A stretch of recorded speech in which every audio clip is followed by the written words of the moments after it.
Steelers. They're thinking about going with Mitch Trubisky as QB number 1. What do you think? I don't know what to think. So obviously, actually, I do know what to think. I'll say this: it's very early. It's June. Yeah. It's June, and these kind of headlines that come out in June, you can never speak with certainty, in my opinion. But the fact that that idea is out there, and maybe they're not sold on Kenny Pickett, that at least gets me a little bit excited as a Cleveland fan, because we said this going in once Big Ben retired, the bad man was gone, and now it's their turn to kind of wander the desert a little bit and figure out what their long-term solution is at quarterback.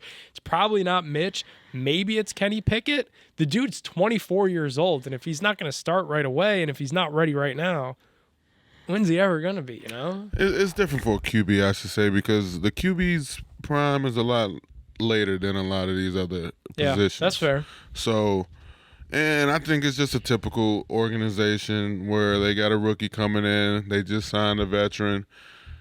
You got to kind of respect that veteran and let that veteran lose his own spot. Yeah. You know what I mean? And you can't just, all rookies are not capable of just coming in and you just giving them the reins.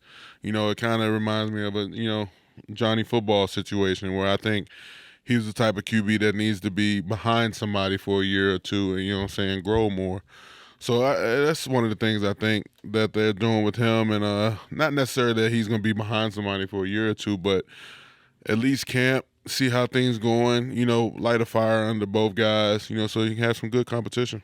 Yeah, what I'm also not going to do, too, Phil, is, look past Mike Tomlin. I think he's kind of established himself as one of the premier coaches in the NFL at, just culture building, team building, that kind of thing. So I don't think him saying, we're like Kenny Pickett isn't ready for week 1, let's say that. It's not that Kenny Pickett is a bust. It's just that Mike Tomlin is a good coach, and he's not going to throw his dude out, to get embarrassed and to ruin his confidence right away in the NFL. And then, to put things candidly, he's not going to ruin them. He's not going to do what the Browns have done and just throw a dude to the fire and ruin them. Oh, sorry, you're not any good anymore because your confidence is shot, and then you just kick him to the curb.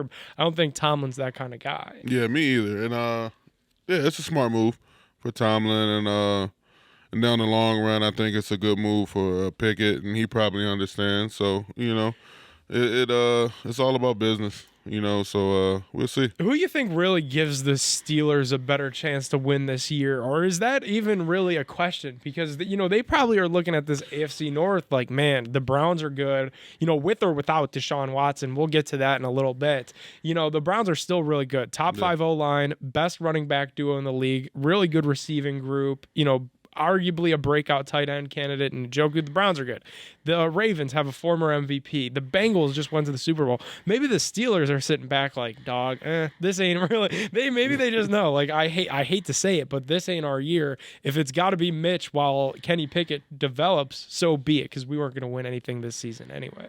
Yeah, I mean, I don't know what they're thinking over there, but between Trubisky and Pickett, I think it will be a battle. You know what I mean? But we'll see. I'm pulling for the rookie more just because, I watched a little bit more of him. And I feel like, Trubisky just a lot of inconsistencies. So I'm waiting to see how this rookie does in camp and things like that.